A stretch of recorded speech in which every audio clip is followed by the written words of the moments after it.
అదేవిధంగా ముంబైలో చిన్న వర్షం వస్తే అతలాకుతలం అయిపోయే పరిస్థితి వచ్చింది. అక్కడ ఏ సంస్థలు పనిచేయలేని పరిస్థితి. మీకు అందరికీ తెలుసు, చెన్నైలో వరదలు వస్తే రెండు ఫ్లోర్లు, మూడు ఫ్లోర్లు నగరమంతా మునిగిపోయే పరిస్థితి.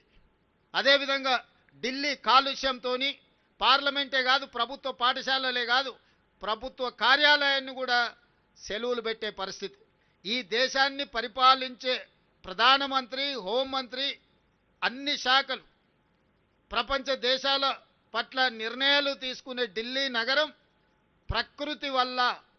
ప్రకృతిని మనం కాపాడకపోవడం వల్ల, కాలుష్యాన్ని నియంత్రించకపోవడం వల్ల పార్లమెంటు నుంచి పాఠశాలల వరకు సెలవులు ప్రకటించుకునే పరిస్థితి వచ్చిందంటే ఇది ప్రకృతి తప్పిదం కాదు, మానవ తప్పిదం.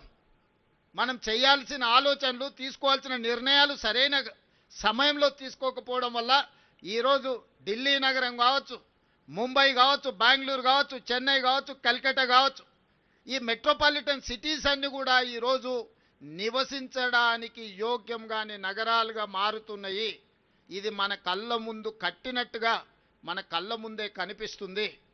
ఇంత ఉపద్రవం ముంచుకొస్తున్నా ఆ ఉపద్రవం నుంచి మనము గుణపాఠం నేర్చుకోకపోతే, ఆ గుణపాఠం నుంచి మనము దాన్ని పాఠంగా స్వీకరించకపోతే రేపు హైదరాబాదు నగరం కూడా ఈ 4-5 నగరాలతో పాటు 6వ నగరంగా వాటి సరసన చేరే పరిస్థితులు ఉన్నాయి.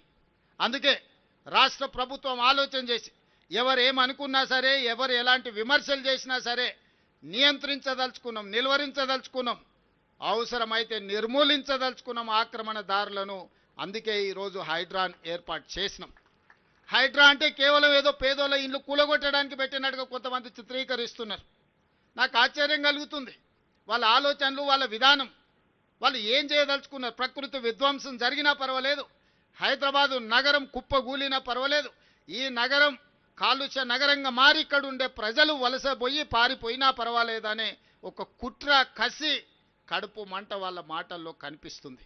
అందుకే ఈరోజు హైడ్రా అనేది కేవలం కూలగొట్టడానికి కాదు, నిర్మాణాలు చేయడానికి, ఆక్రమించుకున్న వాళ్ళని నియంత్రించడానికి ఎంత గొప్పవారైనా ఖచ్చితంగా చట్టం ముందు సమానులే అని నిరూపించడానికి ఈరోజు తీసుకొచ్చినాం. ఈరోజు మీకు అందరికీ తెలుసు, ఇవాళ Hyderabad disaster response and assets protection agency, దీంట్లో డిజాస్టర్ మేనేజ్మెంట్ ఉంది, అసెట్ ప్రొటెక్షన్ ఉంది, ప్రతి ఒక్క పని ఇందులో ఉన్నది. ఈ డిజాస్టర్ మేనేజ్మెంట్లో మనకు అకాల వర్షాలు వచ్చినప్పుడు వరదలు వస్తున్నాయి. చిన్న వర్షం వస్తే హైదరాబాదు నగరం రోడ్ల మీద నీళ్లుండి గంటల కొద్ది ట్రాఫిక్ ఆగిపోతుంది.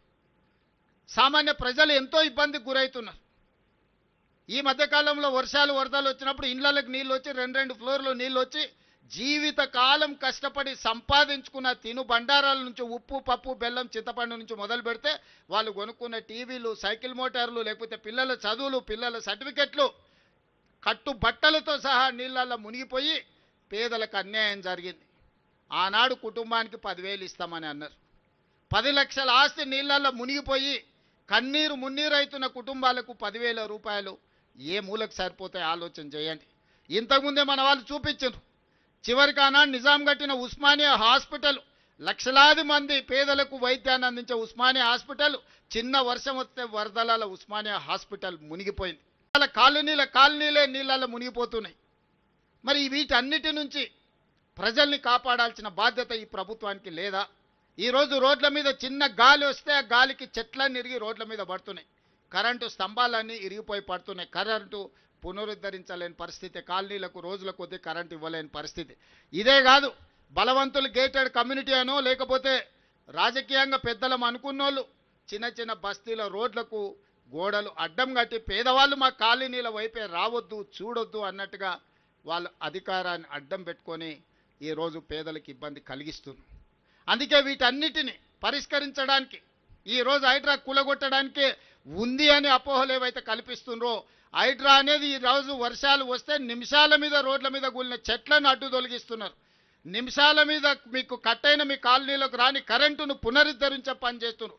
రోడ్ల మీద నిలబడ్డ నీళ్లను ముందుగానే టెక్నాలజీ వాడి ఏ ప్రాంతంలో 5-6 గంటల తర్వాత ఒక రోజు ముందే ఎక్కడ వర్షం అత్యధికం ఉంది అని అంటే ఆ ఏరియాలో హైడ్రా సిబ్బంది అందరూ సంసిద్ధంగా ఉండి ట్రాఫిక్ను స్ట్రీమ్ లైన్ చేయడమే కాదు, వరదలు వస్తే ఎట్లా ఎదుర్కోవాలి, బురదలో ఎవరైనా చిక్కుకుంటే వాళ్ళని ఎట్లా కాపాడాలి అనే ప్రణాళికలు కూడా ఈరోజు హైడ్రా సిబ్బంది నిరంతరం పనిచేస్తారు.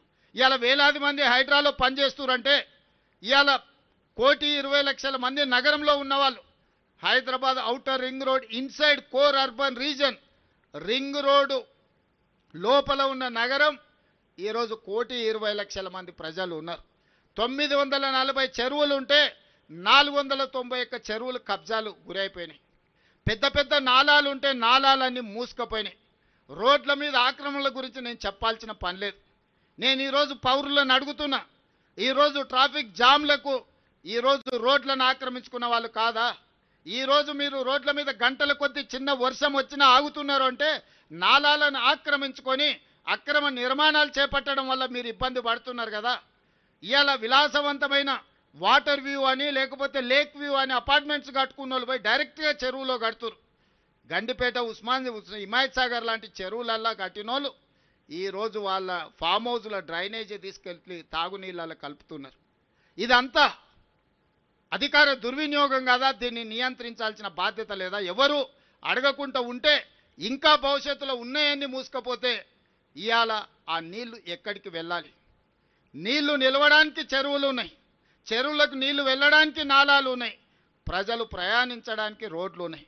ప్రజలు ప్రయాణించే రోడ్లను ఆక్రమించుకుంటారు, నీళ్లు వెళ్ళాల్సిన నాలాలను మూసేస్తారు, చెరువులను కబ్జా పెట్టుకుంటారు. ఇవాళ నీళ్ళు ఎక్కడికి వెళ్ళాలి? అందుకే ఆ నీళ్లు రోడ్ల మీదకి వస్తున్నాయి. రోడ్ల మీదకి వచ్చిన నీళ్లు మన ఇండ్లలోకి వస్తున్నాయి. మన ఇండ్లలోకి వచ్చిన నీళ్లు మన జీవితాలతో చెలగాటమాడుతున్నాయి.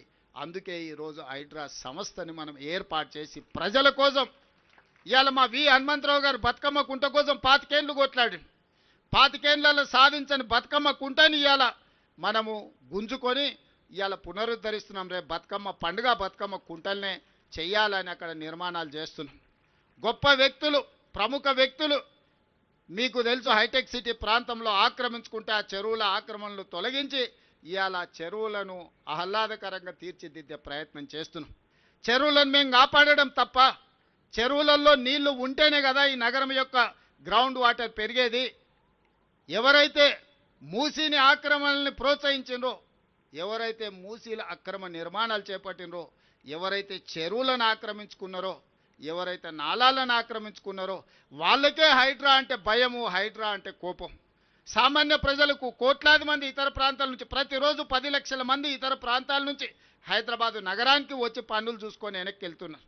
గంటల కొద్దీ ట్రాఫిక్లో ఇరుక్కపోతే వాళ్ళ సమయమే కాదు వాళ్ళ పనులు కూడా వృధా అయిపోయే పరిస్థితి ఉంది కదా. ఇవాళ ఈ నగరాన్ని ఇట్లే కాలుష్యానికి వదిలేద్దామా? ఈ నగరాన్ని ఇట్లనే నిర్లక్ష్యానికి బలి చేద్దామా? మీరందరూ ఆలోచన చెయ్యండి. అందుకే ఈరోజు ఎవరు ఏమనుకున్నా సరే ఈరోజు ప్రజలకు అవకాశం ఇచ్చిండ్రు. ఈ అధికారంతో ప్రజలకు మేలు చెయ్యాలన్నదే మా ఆలోచన. ప్రజలకు ఉపయోగపడే నిర్ణయం. కొంతమంది వ్యక్తులు కడుపు మంటతో మమ్మల్ని వ్యతిరేకించినా, మమ్మల్ని దూషించినా నేను పట్టించుకోదలుచుకోలేదు.